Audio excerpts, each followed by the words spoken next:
escribí un libro que se llama Bitácora de Guerra, experiencias de una reportera, en donde más o menos cuento mi camino, mi ruta del terrorismo. Empecé yendo hacia las Torres Gemelas cuando las tumban, en estos trágicos hechos terroristas y que nos marcaron al mundo para cambiar nuestra forma de movernos, de pensar y de sentir en torno a la seguridad.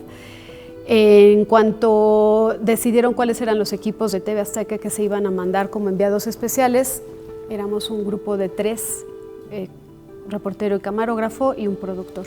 Entonces nos fuimos al aeropuerto internacional de la Ciudad de México. Resulta que el espacio aéreo evidentemente estaba cerrado porque los ataques habían sido con aviones. Nos quedamos ahí un buen tiempo cuando decidimos, esto no va a resultar, vamos a cambiar nuestra estrategia y logística para llegar hasta Nueva York.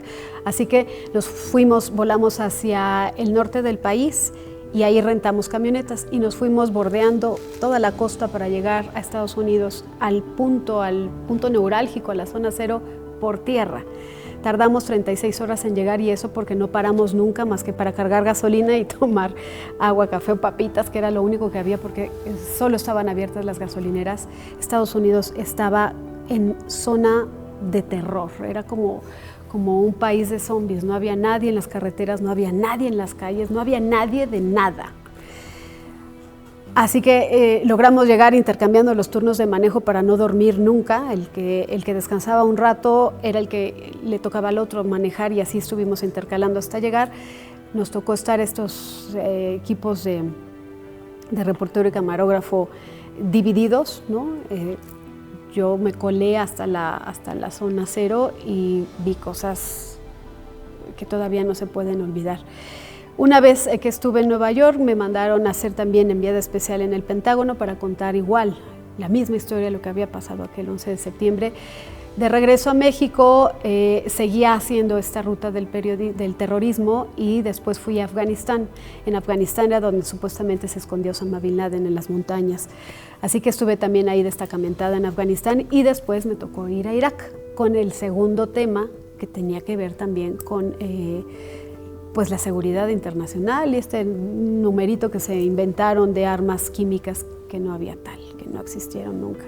Entonces, bueno, pues esa era más o menos mi ruta, a la que yo llamé mi ruta del terrorismo, ¿no? Un poco la cobertura que hice fue a partir de las Torres Gemelas. Yo ya había ido a Irak, de hecho hice varias visitas a Irak por distintos temas. Me habían invitado a hacer el referéndum de Saddam Hussein, los votos de una dictadura que no tenía mucho sentido, pero bueno, así era su sistema de elección. Después fui a un festival, al Festival de Babilonia, y como ya me conocían un poco mi trabajo, mi trato, la gente de la embajada, y decidieron que era una de las pocas periodistas mexicanas que le iban a dar acceso para que entrara y saliera con un salvoconducto de Irak. Como eso yo ya lo tenía trabajado, cuando en mi empresa deciden quién van a enviar, pues Hanna Novel era la única que tenía la forma de entrar y salir. Así que me toca hacer el trabajo en Irak. Yo ya lo había hecho previo en materia de investigación y política, de tal suerte que cuando me toca ya estar en Irak yo ya me conocía más o menos todo. Como corresponsal de guerra trabajas un poco en la logística, la estrategia y las rutas de escape. Por si algo pasa puedas salir tú con vida, conociendo dónde está ubicado tu zona donde te resguardas o donde se resguarda tu equipo, que puede ser un búnker, que puede ser el hotel, que puede ser una casa de un diplomático. Vas haciendo tus aliados, que puede ser tu misma competencia, los que te pueden ayudar a salir vivo de alguna circunstancia difícil. Y ahí yo ya tenía trazada mi ruta, ya conocía más o menos el mapa, ya sabía dónde estaban los puentes, ya sabía dónde estaba la zona peligrosa, que eran las zonas de las embajadas y los centros de comercio. La zona verde le llaman en Irak, de tal suerte que ya sabía cómo moverme.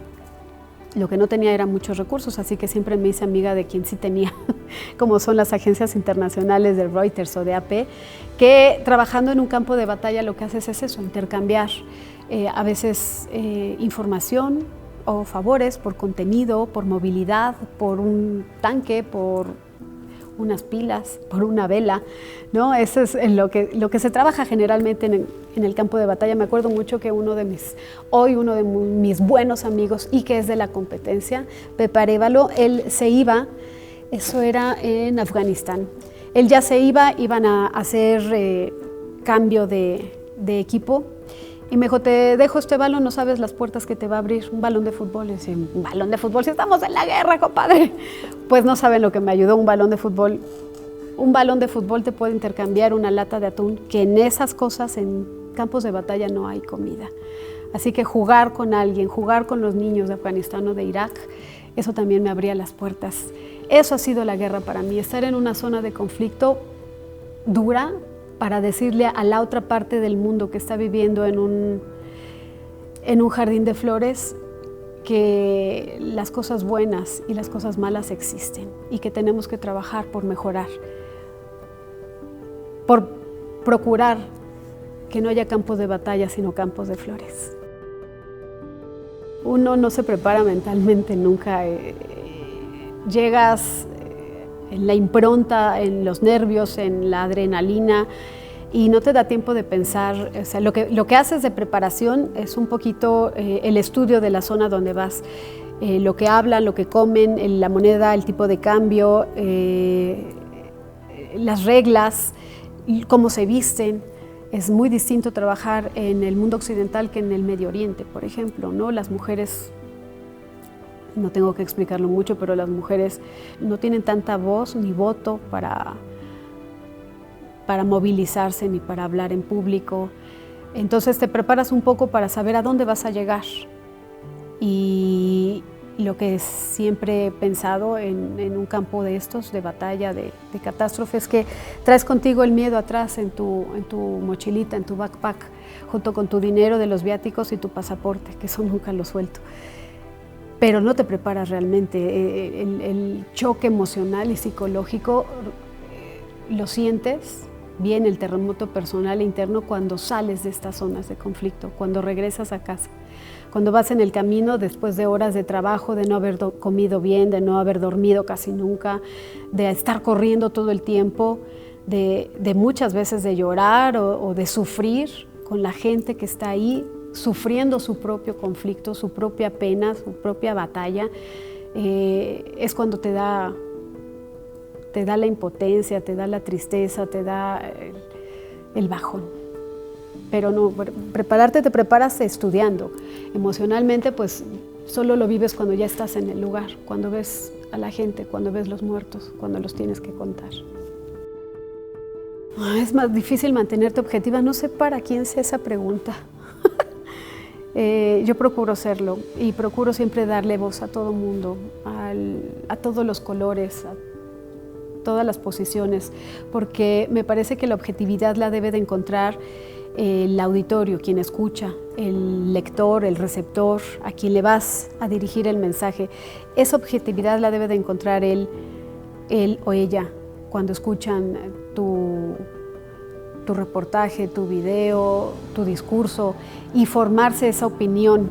Uno lo que trata de hacer es poner todas las cartas sobre la mesa, ¿no? Por ejemplo, en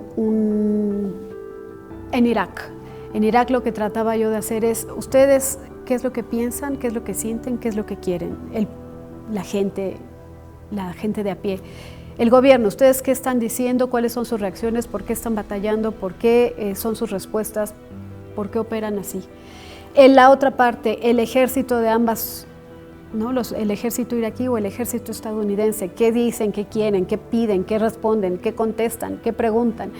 Esa es la parte donde yo intento ser objetiva y se trabaja todos los días, dando todo el panorama, todo el abanico, todos los colores, y la objetividad ya se forma cuando tú recibes el mensaje y dices, pues le creo a este o le creo a este o no le creo a este o no le creo a nadie.